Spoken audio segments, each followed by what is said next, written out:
Dalawang babaeng arestado sa Pasay matapos mamili ng bag gamit ang umano'y pekeng perang aabot sa mahigit 12,000 piso. Itinanggi naman ng mga sospek ang paratang. Balitang hatid ni Victoria Tulad. Halos hindi makapagsalita sa kaiiyak si Cathy Bautista nang ipresenta siya sa media sa Pasay City Police Headquarters.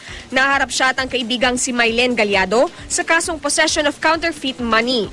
Peking pera nga abot sa 12,500 pesos ang ginamit umano ng dalawa nang mamili sa Ross Boulevard. May kasama pa raw na 4 pang suspect ang dalawa pero nakatakas sila. Magaling yung mga vendors natin, naobserbahan nila na fake yung pera, hinabol.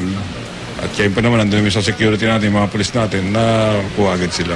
Bukod sa nabubura ang kulay, pareho rin daw ang serial number ng dalawa sa umano'y peking pera. Pero depensa ni Bautista na biktima lang din sila. May nagpapalit daw kasi sa kanilang babae ng 1,000 piso na ginamit naman nila para bumili ng bag. Yung iba pong pera na pinakita dito sa presinto, hindi sa inyo? Hindi po sa amin yun. Kanina po yun? Baka doon po yun sa babae na namimili, hindi naman po sa amin yun.